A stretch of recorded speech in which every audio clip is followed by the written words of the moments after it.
really wasn't a surprise to us that we sold out a recent solar cooking class because there are at least several hundred good reasons why it's an excellent method for our desert environment. Here in Las Vegas, we have over 300 sunny days, so we really have perfect weather for using solar cookers. Which means it's not just a summer stunt. Obviously right now, there's the feeling that you could fry an egg on the sidewalk and, it's hot and there's a lot of sun. So you could cook things fairly quickly right now this time of year, especially in the middle of the day, but you could also cook in the winter. With a pitch that is simplicity and sustainability itself, who couldn't sell solar oven technology to Southern Nevadans? It's pretty impossible to burn any food in a solar cooker, which is kind of nice. Just kind of think of a solar cooker like a slow cooker. It's not going to get the job done fast, but it'll definitely get it done. It's free for you guys. It cuts down on energy use and on your energy costs. And yeah, you just kind of throw everything in, let it sit for a few hours in the sun, and then you're good to go. So it's super duper easy. And the oven itself can be sun cheap if you choose to make the do-it-yourself version. So we're going to be making solar cookers for you guys to take home and utilize at home. Now, a homemade solar cooker is not going to be as efficient as one that you'd buy, but it's way cheaper. For the sake of recycling, it can be created out of almost any kind of cardboard box, along with a few extra materials and some attention to detail.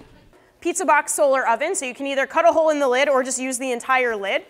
And you want to put foil on it, just like we had the shiny surface on the sun oven to reflect all the sunlight in. You can see the inside of this has black construction paper on it. So again, just to absorb the heat. Sun chefs swear by the oven's ability to conserve water while preserving flavor. The oven that we used in class today is completely enclosed and it's got a glass top and it's designed so that there's no moisture getting out of that cooking area. Other reasons for attending the solar cooking class were as basic and as refined as some of the recipes that were exchanged. I like to learn about saving the environment. I'm all into that. I've been into recycling since recycling started. I just want to see what other ideas I could get because I do this at home, but I just want to see what else they might have to, inspire me. My favorite is baked chicken and baked potato. It tastes so good. I season the chicken with lemon and onion. I put, lemon and onion inside and season the outside and then just stick it in the solar cooker, put some baked potatoes, vegetables around it, and just let it go. Biscuits, sweets, I'm a sweet fan, so maybe something like that. Start off slow.